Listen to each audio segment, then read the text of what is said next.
Good morning, Little Italy. We're here at the Godfather Minute. My name is Alex Robinson. And I'm Andy Robinson. And together we are the Godfather Minute Brothers. Right, the Godfather Minute Brothers. That's a better way of doing it. Now, this is a podcast where we go through the entire Godfather movie in 1 minute chunks. Mm-hmm. And what minute are we talking about today? This Andy? is minute 46. 46. We're back already with minute 46. All right. You want to give it a shot in Italian, Alex? Sure. Today we are talking about minuto numero 46. You're almost there. Oh, so almost close. Got I was like, oh. Uh-huh. So what is it? What I give up? 46. Say, no Say, S at the end? Correct. Say. Say is Spanish. Say. Uh-huh. Okay. That means it's minute 18 if you say say. Oh, I thought that was the number of the beast. Anyway, minuto numero 46. You got it.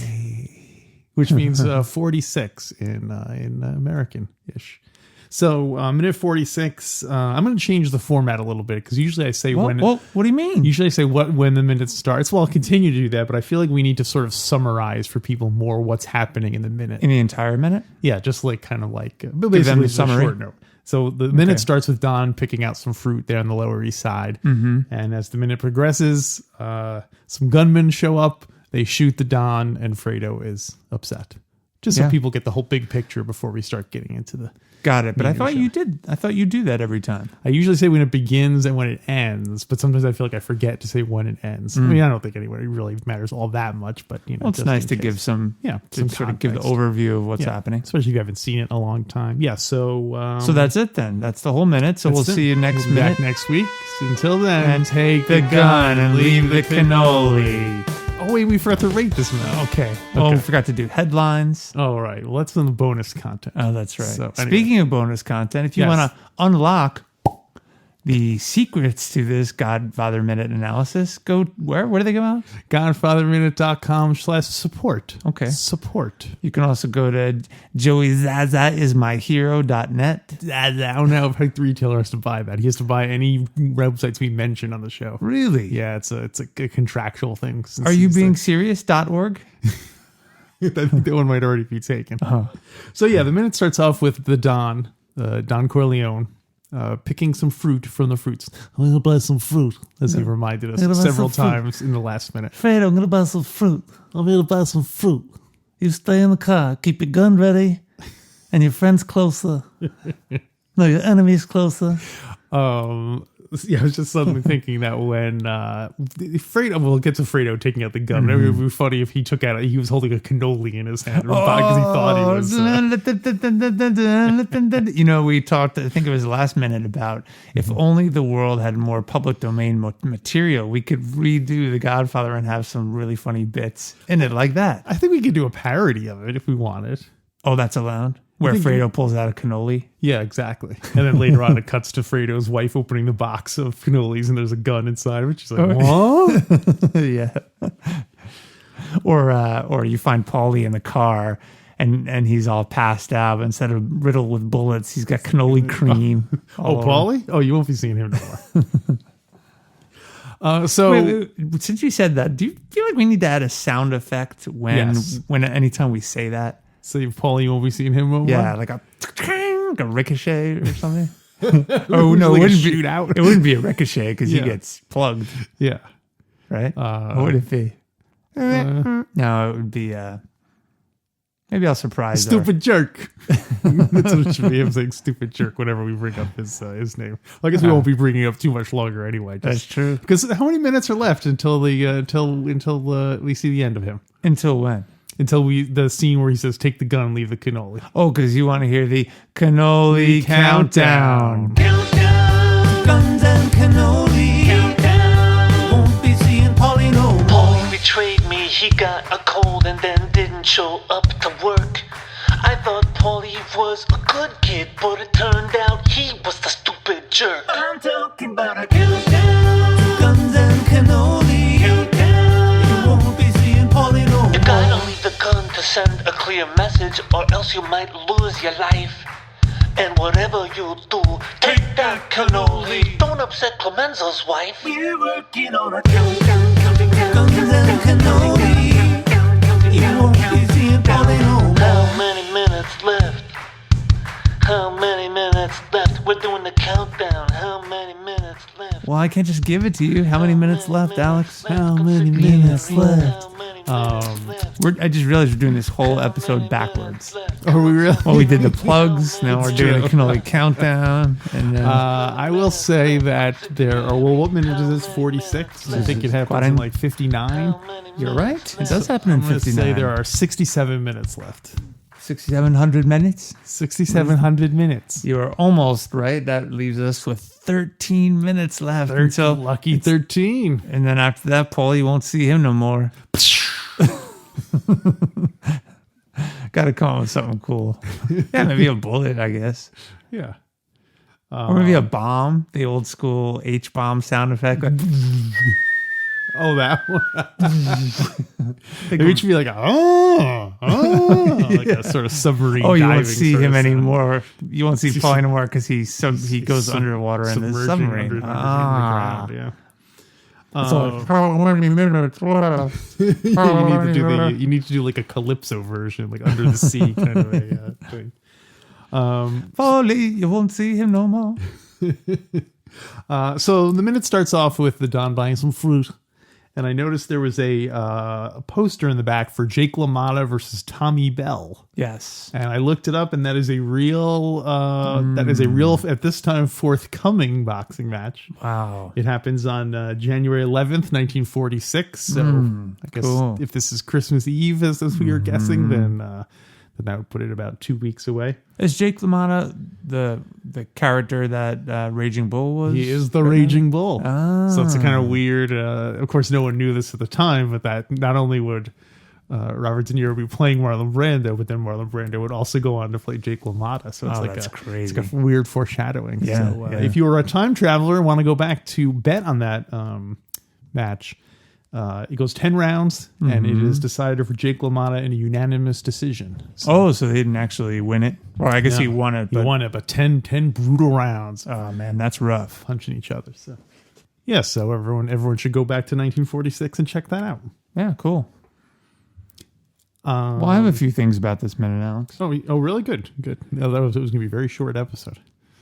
Yeah, not a lot took place, but I do have some questions. Every time I've seen this scene, Seeing the scene? and Brando is sort of crumpling and falling to the ground, I always ask myself, is he acting well at that point?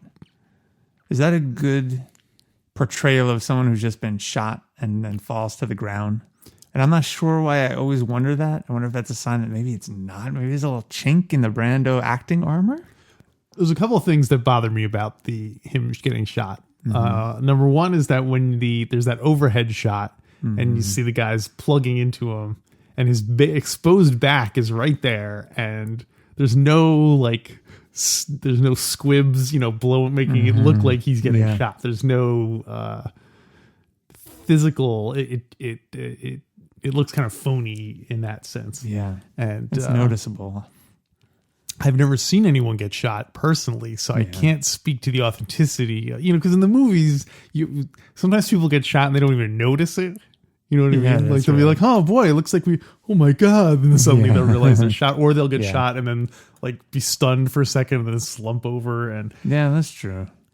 I just can't imagine that if a bullet went through me, that I wouldn't notice it immediately. Well, and that you just wouldn't immediately go down. I mean, he gets shot. What, 6? What did the Turks say? 6 later? shots and he's still alive. Yeah, they connected 6. I think they even shot more than. I tried to count them when I was watching this minute. Yeah. I think it was more than 6. And you do hear at least one ricochet. That's true. So But I probably can't went help off but the believe car. someone would just go right down after that and not kind of kneel and then crumble and have any strength left. But I don't know. He is the Godfather. So, well, yeah. He's not the father. He's the godfather. I guess it's supposed to convey a certain amount of... There probably has a bit of artistic license. Mm-hmm. A, because he's the godfather, so he's like... He won't go down easily. Yeah. And two, that he's Marlon Brando, and nothing actors love better than a big dramatic, death scene or something like that. But... which is weird because we know that he is still alive. We know 6 shots and he's still alive. Yeah. But the audience seeing this for the first time might have just assumed he was dead. Yeah. Yeah. Just at this point, you don't know if he's still alive or not. That's a really good point. You don't find out until, I guess, 2 minutes or next we've minute. seen it so many times. Yeah. I was wondering if it was really risky for the assassins. Mm-hmm. Did they know that Fredo wouldn't shoot back, or they had to know. I think they had to guess it. But they had to know that someone would be there. Paulie was on their payroll. Paulie's on the payroll. Well, and then Paulie wasn't there, but they knew someone else was going to be there. Very risky to just go out in public and start a Wild West shootout, right? Well, maybe that's what Paulie told them. Like, oh, listen, when he leaves the office, it's it's a quiet street. Everyone minds their own business. It's a dead end or whatever. And if I'm not in the car, chances are it'll be Fredo driving the car, and Fredo. Yeah. So, but it makes me wonder why Paulie isn't in the car. What do you mean? Paulie's not there. He's sick. Remember? Oh, I know, but I'm assuming he called out sick because he didn't want to be involved in the killing. Yeah, that's what. But it seems like it would go even better if you had someone who was on the inside take there. Oh, so it would look more legitimate? It would look less suspicious if Paulie was there. But then maybe they'd be worried that Paulie would get, he'd get shot in the crossfire or whatever. Yeah. It seems even more risky having, like you said, Fredo theoretically could have shot one of those guys. Whereas if Paulie, true. He would have been like, whoa, I can't, You would think it was the opposite. You would think Fredo was the plant. Yeah, because he's like, oh, I couldn't get my gun out until. I know, yeah. So, are you suggesting that Fredo was in on it this early on? He's been working for Hyman Roth this whole time. Wow, and so that whole thing was staged. Well, let's say that for next. Yeah, that's true. But he's doing that more in anger than he is in like sorrow. Oh, he's like, Papa, why did you make Michael the? Because you don't see his face. He's actually laughing the whole time. The book has some interesting points about this assassination attempt, and I would like to read it. Are these points different than the movie or the same to the movie? Some of them are slightly different than the movie. Okay. The book is different than the movie. The book is different than the movie. The book is different. Puzo writes, page 80. The 2 men wore black overcoats and black hats pulled low to prevent identification by witnesses. So first of all, I do think that's different. They weren't both wearing black. No. Puzo writes, they had not expected Don Corleone's alert reaction, because remember he does that's true. Immediately run to the car. Well, I have a question about that too. Okay. You want to stop and talk? Or should I keep going? Sure. Yeah, let's talk. Is he always does he suspect that there's going to be assassination attempt before they arrive, you mean? Like, was he like, so if I send in the Turk, if I start messing with the Turk, they might come after me, which is why he's more suspicious, but clearly not suspicious enough that he doesn't like see Paulie not showing up as a. Yeah, good question. The book does not shed any light on this, but I'm going to go a paragraph back because there's some. Wait, so I had a follow up to that. Okay. So when these guys start running, they show Marlon Brando looking all like, huh? What's that? So does he do that anytime so many guys in suits are running down the street? You have to assume that if you don't get as far as you get in his business without being careful. Probably. And even maybe paranoid, Yeah, probably. So anyway, go ahead. Or maybe he saw that Fredo was getting into the driver's seat and he realized Fredo didn't have his license, so he didn't want Fredo to get in trouble. Well, wait a minute. Fredo has to have his license. What do you mean? Because he goes to pick people up at the airport. Yeah. I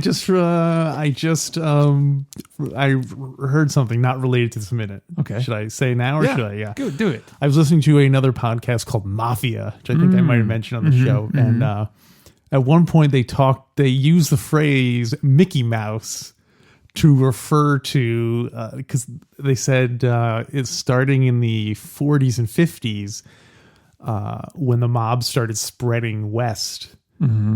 they would refer to like the local people as like, oh, there's this, like the local crime people as like, oh, some Mickey Mouse operation. Oh, interesting. So when wait, so as the mob, the big families of the East Coast, New York, moved west, they would find local mobsters. Yeah, like some local guy who, but not civilians. No, not civilians, but like kind of like the guy from Godfather 2, Don.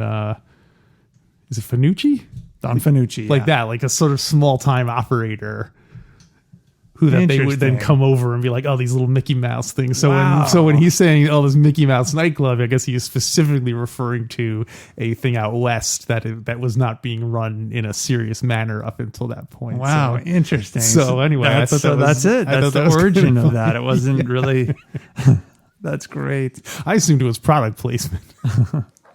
Well, and it makes sense that Fredo is complaining about that because he went west to join operations with Mo Green, and it was a big operation, right? And he wanted to be seen as one of those serious mobsters and not just some local guy. Yeah. So anyway, that was kind of an interesting. Very thing. Cool. Yeah. I'm going to go a paragraph back, Alex. Okay, so now getting back to the shooting, pre-shooting, pre-war. Let's see. Out in the street, when Fredo saw his father come out of the building, Freddie went out into the street to the driver's side of the car and got in. Don Corleone was about to get in on the sidewalk side of the car when he hesitated and then turned back to the long open fruit stand near the corner. So this is when he's going to pick the fruit. Go buy fruit. Yeah, go and buy fruit, Fredo. This had been his habit lately. He loved the big out-of-season fruits, yellow peaches and oranges that glowed in their green boxes. The proprietor sprang to serve him. Don Corleone did not handle the fruit. He pointed. The fruit man disputed his decisions only once to show him that one of his choices had a rotten underside. Oh, just symbolism. Whoa. Don Corleone took the paper bag in his left hand and paid the man with a $5 bill.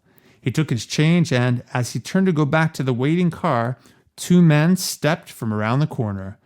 Don Corleone knew immediately what was to happen. So Susie saw men step around the corner. Yeah, but it doesn't answer your question about whether he's like this all the time or whether he was on high alert because of this business with the Turk. He's got me living on the edge. Right. Yeah. Yeah. He's getting soft. Oh, you think Don's getting soft? He should have waited in the car and told Freddie to go buy him some fruit. You're right. But he really late. But at some point, you can't. Even if you're a crime boss, you got to live. You mean you got to get soft? You got to take some chances and live life. What are you gonna live inside the fortress, the compound, in solitude? Oh yeah, I guess that's you take the risks. Yeah. What do you mean? You take the risk of choosing fruit that's rotten? You never know. That's why you always let the guy pick out the fruit. Don't pick out your own fruit. Yeah. I'm going to let some Stugats pick out my fruit for me. But don't you want... Wait, if you're going to let the guy pick out the fruit, isn't he going to pick the bad ones? Because he wants to get rid of those first? And he's going to wait to sell the good ones to the people who pick their own fruit. Do you really think a fruit salesman is going to take a chance on selling Don Corleone some rotten fruit? Good point. Because he works literally right across the street. That's a short-term gain for a long-term mess of problems. But maybe the fruit guys knew that the assassination was coming because those guys had been there an hour before buying fruit, and he overheard them. He's like, "Oh, Don Corleone's going to be whacked in an hour from now, so I might as well give him the bad fruit." That's true. It's a good opportunity. That's a good businessman who sees an opportunity and jumps on. Wow. Puzo writes, Don Corleone dropped the bag of fruit and darted toward the parked car with startling quickness for a man of his bulk. At the same time, he shouted, "Fredo, Fredo!" It was only then that the two men drew their guns and fired. Are you okay? It gets a little graphic. Okay, I'll cover my ears. All right. It's not as graphic as the scenes with Sonny and Lucy. So I should hope not. The first bullet caught DC. Can we call him that? Sure. Okay. Yeah. DC in the back. He felt the hammer shock of its impact, but made his body move toward the car. The next two bullets hit him in the buttocks and sent him sprawling in the middle of the street. Oh, in the buttocks? It did, yeah. How undignified. Yeah, but apparently that's a good place to get hit because it's fatty, it's a cushion. I gotta say that Puzo has an obsession with guys' butts. Remember when Luca Brasi soiled himself, and now he gets shot in the butt. Yeah. Meanwhile, the two gunmen, careful not to slip on the rolling fruit, started to follow in order to finish him off. At that moment, perhaps no more than 5 seconds after the Don's call to his son, Federico Corleone appeared out of his car, looming over it. Remember in the book, Fredo is bigger than he's portrayed. He's more like a Luca Brasi type. He kind of guy. is, yeah. I love the image of them trying to not slip on roll in the fruit. like Fred Flintstone. Everybody. I know. Fredo gets out. He's flipped. He's bobbling his gun the whole time while they're all slipping on the fruit. The guns are shooting. Or I thought that was Paulie shooting. Oh, Paulie, you won't see him no more. The gunmen fired 2 more hasty shots at the Don lying in the gutter. Ugh. One hit him in the fleshy part of his arm, and the second hit him in the calf of his right leg. Wow, very specific. Yeah, though these wounds were the least serious, they bled profusely, forming small pools of blood beside his body. But by this time, Don Corleone had lost consciousness. And then just to follow up, Freddie had heard his father shout, calling him by his childhood name. And then he had heard the first 2 loud reports. By the time he got out of the car, he was in shock. He had not even drawn his gun. Difference. We need more sound effects. Like, difference in the movie. The 2 assassins could easily have shot him down, but they too panicked. They must have known the son was armed, and besides, too much time had passed. They disappeared around the corner, leaving Freddie alone in the street with his father's bleeding body. Huh. It's funny that they mentioned that those are the reasons they didn't shoot Fredo. Yeah. Not because, our job is to kill the Don, and if we kill Fredo, then that's all. Then, if they just kill the Don, that's just business. We just need to get him out of the way. But Fredo there was no reason to kill him. I mean, for several reasons, there was no reason to kill him. Yeah. But well, I wonder what that meeting was like when the Turk was giving his henchmen orders. Did he say, "Hey, if Freddy's there and gives you trouble, take him out," or did he say? Well, according to the book, they could have killed him. It didn't sound like there was any direction not to kill him. Right, not specifically. Yeah, but that is interesting because, they definitely could have taken out more members of the family. What if Fredo had been shot and killed then? Yeah, I was going to say, that would have... I guess it wouldn't have changed too much history. Let's see. Well, let's think it through. You know what? Let's break this down. Let's break it down. So going out through the rest of the movie, Fredo then goes out to learn the casino business. So that pretty much would have been the same, I imagine. Yeah, I mean, Mo Green would have gone about his business. They would have bought Mo Green out. They bought Mo Green out? Yeah. No. Mo Green buys them out. What do you mean? Did you talk to to Talia? No, I talked to Barsini. I'm going to insert some crowd screams. Do your little line. We can't overdo the crowd screaming sound effect. Is that a good one to do it for? Anytime we do one of our catchphrases, maybe just once per episode. That's what I'm saying, but one in particular. Is it always the I talked to Barsini line? We'll see. Depends. Did they just do it there? If they did it there, then they should do it there. Let's each pick one line that will be our trademark line. So that will be yours? Sure, why not? Okay, so every time that line is said, I will. Then you can. What's great about a large crowd cheering for that line is why would that line evolve to become the one that everyone cheers for? Like if you think about it, it's in a sitcom. Like, what are you talking about, Willis? Yeah. I guess why would any line become? Yeah, I could see it becoming in an alternate, not in this particular scenario. Yeah, but let's just say let's just suppose that I'm trying to think of a scenario now where that could be. Let's suppose that someone was trying to organize a deal and they someone got busted trying to hide something, and then that could be like, I talked to Barzini, and everyone's like, oh, 'cause they were finding out that this guy knew all along. But it has to happen for it to be a recurring crowd cheer. It has to happen frequently. Once everyone found out how popular that was, like once the producers found out, they would come up with contrived situations or like similar things, like I talked to a martini, and everyone's like, let's change it up, you know. So I'm thinking, it'd be great if in that scene in Godfather 2 when Mo Green says that, when he says that line, all the characters in the room cheer. They think, yeah, woo! Mo Green is. Oh yeah, he's standing up for himself. He's sticking it to Michael now. That's the origin of that. That's true. Yeah. And then Fredo even cheers a little bit, and that's why Michael later says, "Oh, don't ever take sides. Don't ever cheer against the family. Don't ever cheer for that line. I talked to Barzini unless it's in the family's favor."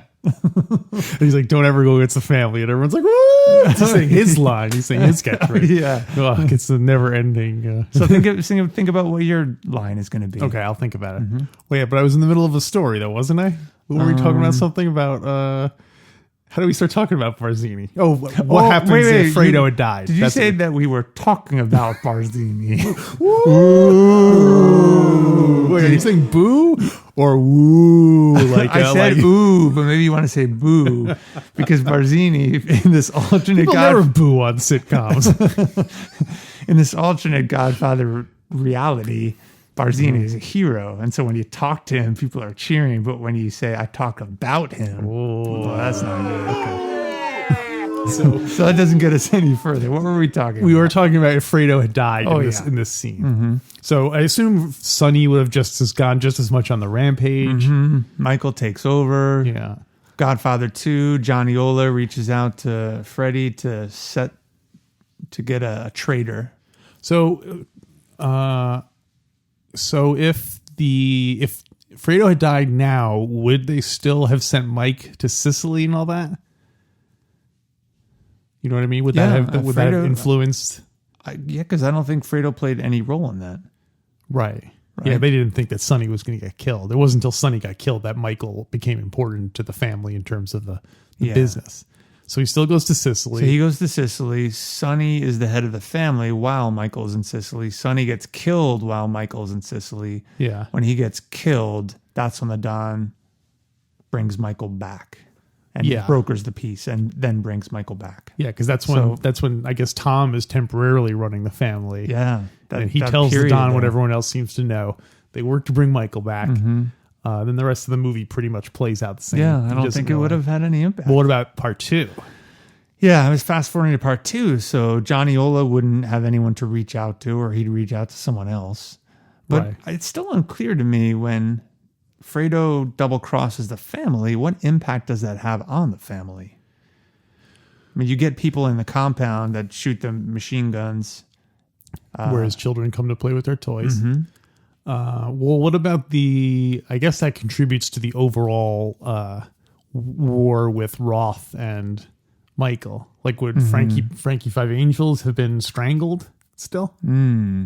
Or would that part is still like vague to me as to what. We're gonna have to do some serious analysis when we get to that minute. So really, Michael doesn't. Nothing. No one gets hurt. No one actually gets killed or hurt. I mean, other than some bodyguards. But yeah. I guess that's it. It's inconsequential. Well, but I mean, ultimately, then you could say that if Fredo doesn't become a traitor, then Michael isn't haunted by the guilt of killing Fredo. So him and Connie and would just continue to run the family and. Yeah, but that happens anyway. Just that they're. Right, but I guess the difference is that Michael is haunted by this. Yeah. He more wants to make the family legitimate because he sees it as he has to atone for his, he wants to buy a Uboyade because he wants them to become a legitimate thing to prove that it was all worth it. Because if he didn't go any further, it would have been like, oh my gosh, I had my brother killed and we're still in this. So I guess he always saw it as a sacrifice. Right, yeah. Tough choices that you have to make when you're the father. Anyway, it's interesting. Yeah, heavy analysis. So anyway, basically we're afraid Fredo's death meant nothing. His life and death meant nothing. Yeah. Well, one other Wow. possible impact. Do you think the framing of Senator Geary would have been different? Because wasn't that one of Fredo's Mickey Mouse nightclubs? But I have to assume that if it wasn't him, then it would have been some other. It would have been one of else's, yeah. Tessio's nightclubs or Yeah. one of some other guy's nightclubs. Yeah. You know what I mean? Yeah. They would have some way of getting to Yeah, him. it wouldn't have to be Fredo. Yeah, because if there's one thing history teaches us, you can get to anyone. Mm-hmm. So Well, wait a minute. I think we're not seeing something. How would the cash have gotten to Cuba? that's a good question. The money never made it to the hotel room, or wouldn't have without Fredo, right? Remember, he carries the money personally. Right, but wouldn't they just have gotten Someone else. So you're saying he's replaceable in all of these different there's contexts. nothing he does that is, he's probably the most replaceable character. Would you say he's the most replaceable? Well, we'll Wow. keep that in mind for future Yeah, I'll have to think about future that. occasions. Yeah. Uh, Oh, I do have a footnote here Yeah. in my notes. In a previous minute, we asked if this happened before, on, or after Christmas. oh yeah. And it is definitely before Christmas. Mm-hmm. I have a little bit more from the book. May I read? I'll allow it. Okay. This minute is a little light on action, but as far as what took place. Now, this is happening, what I'm about to read is happening right around the time while the Don is getting assassinated. And it's about Mike and Kay. Wait, so should we save that for the next minute? Okay, we can do that. Because we've seen Michael and Kay. Yeah, it's before you see what we're going to see Right. in the next minute, though. Yeah, let's save it for next minute. Let's save it for. Okay. I feel like next minute has less meat on it. Okay. So, but I do have a question. Getting back to Fredo for a second. Okay. What we all laugh because Fredo bobbles the gun and stuff. But suppose that had been Sonny there instead. What would obviously the first thing you want to try to do is shoot the guys when they're there. But say they started running away. Should Fredo have chased after them, trying to shoot them, or is it more important to stay with the Don and keep him safe? You're saying that what would Sonny have done? What would Sonny have done if he was in that situation? Sonny very well could have gotten killed himself too, because Yeah. if he got into a gunfight with those guys, they could have, Yeah. he's outnumbered and outgunned. Boy, what would Sonny have done? I think he would have definitely returned fire. I think he would have chased him a little bit because his temper would have gotten the better of him. Right. But at some point, if he kept pursuing them, maybe like half a block or so, he probably would have figured it out and then went back and got help for the Don. I'm going to say he wouldn't have. I want to say he would have just been so caught up in the chase that he would have just kept Yeah. been That's so more. That's like- more to his character. Yeah. And if anything, on an unconscious level, he might be like, that is so, I don't even want to deal with that. I want to deal with like killing these guys because that's easy and I know what to do when it's straightforward, as opposed to having to now suddenly deal with, Yeah. his dead father. So, And so maybe- Fredo makes the right choice. And maybe Sonny was chasing. Maybe Sonny would have chased them, but not so fast to catch up with them because maybe way deep down he realizes now I'm going to be the man. Oh, are you saying Sonny orchestrated this whole thing? I don't know. Did Sonny talk to Barzini? No, that doesn't flow. The audience, mumbling ones. What are there have to be 3 to 5 recurring sitcom group responses. One is clearly the cheering, Just laughing. Yeah. Okay. There's the ooh when somebody says something like, bad. Yeah, like Colt. So how many is that? That's 3. Laughing, cheering, the ooh. There's the silence, which you get in All in the Family every now and then. Yeah, that's true. On those the Different Strokes, very special episodes. Yeah. You get the silence. That might be it. What about like like when someone's doing something, like, when somebody's getting up to mischief, like they show Bobby Brady pouring in or is that more like the ooh? That seems more like a danger thing than a Okay. like, oh, what is he doing now?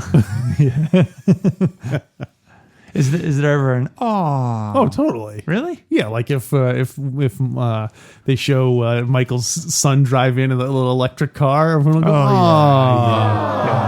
yeah, or something I said like about that. 4. I love you, Daddy. Oh. And they kiss. Woo! He's like, now get out of here. Ooh. because I need another drink. No, that's silence. We're going to end it with silence. I wasn't sure what the nature of the show was. Wow, there were a whipsaw of emotions there. Anything else? You got any other notes? That's the Don goes down. This is a huge turning point. It's the first person we see shot in the movie, but not the first person we see dead. Well, we've already seen Luca dead, but we've never seen anyone shot to death. So we've seen someone stabbed, we've seen someone garroted, and now we've seen someone shot. We've seen someone punched. Remember Sonny? No, he didn't punch it. He pushed the photographer. Oh yeah, that could count as assault. Yeah. Book him on assault. Yeah, but you'd have to show cause.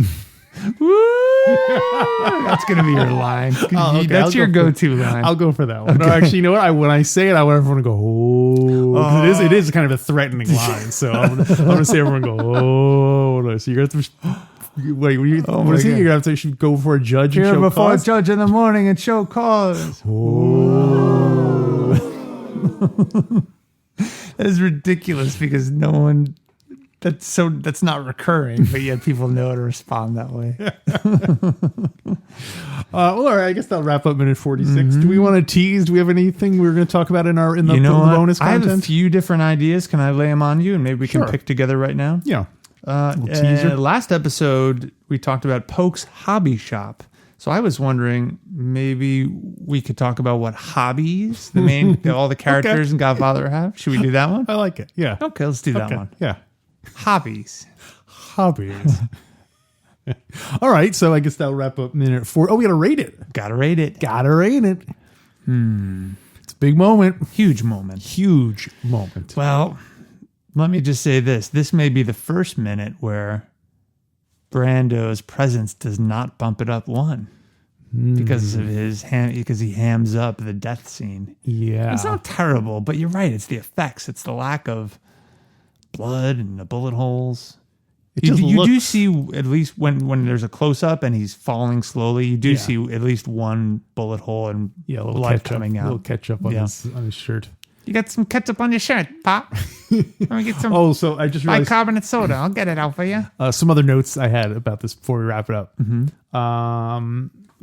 the last shot, when they show the gunman shooting from like that overhead shot, the last shot, you see the gun... The fire come out of it, but there's no sound for that last shot. So keep an eye out for that. Oh, interesting. And also when the Don, there's a continuity error because when they have that close up of him slowly falling over the front of the car and then he lands. Then they cut to Fredo going like, getting all scared. And then when they show the Don again, he's in a different position. Oh, really? Yeah. So little like his coat is closed in the close up shot. Yeah, so. Neat. And to counter argument to your hammy acting thing, apparently when they were filming this in real life, there were people like looking down from the windows and stuff who all lived and worked in those buildings. Oh, wow. And when after the Don got shot and they called cut, everyone burst into applause. Interesting. I guess because seeing Marlon Brando get to do something. So maybe that's why he was a bit hammier, because he was like playing to the upper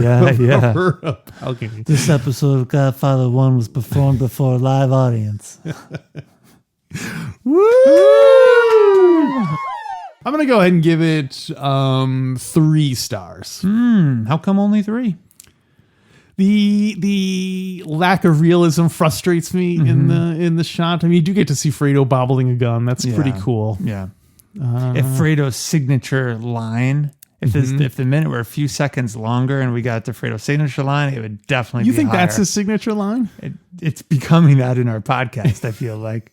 So, like, if you had the Fredo doll and pulled the string, so that's another we should do in a bonus content. What would be the 3 phrases that each doll would say? Should we talk about that? Yeah, today? let's do that. We'll kick the hobbies down the road. Okay. Kick that can down the road. So, what do you want to give it then? If I give it 3, what do you want to give it? Which I could see being low. So if you go 4, I could understand that. I may go 4 just because of the event and how significant the event was in the whole film. Yeah, I'll go 4. That's true. And we did learn a lot about oranges. Yeah. So and I do like the shot from above too. I haven't seen Citizen Kane in a while, but I have a feeling it may have been borrowed from that. Because Orson Welles did a lot of cool, crazy shots like that. Yeah. But I think Martin Scorsese may have borrowed that too, because I think in a lot of his films he uses that shot. Yeah, it's a very dramatic shot, the overhead crane kind of thing. So, all right then. That's it. So, stick around here. What do they call those dolls? Like you Dolls. win them at carnivals. There's an old school term for them. talking doll? It's like a something doll. It's Look, you asked, we'll answer. Okay, everyone. So we're on Twitter at Godfather Minute. Go over there. We do some funny stuff over there, and we're also on Instagram at Godfather Minute. And join the Facebook page. And go to Fredo Corleone's Mickey Mouse Nightclub on Facebook, and you'll get to hang out with us and talk about The Godfather and that kind of stuff. And thanks to all of you who have been posting on Fredo Corleone's Mickey Mouse Nightclub. I get a real kick out of people's pictures and the comments and the puns. It's a lot of fun. The Zaza videos. Oh, yeah. I haven't watched that one yet, but I can't wait. Yeah. All right, everyone. So until then, leave the gun and take the cannoli.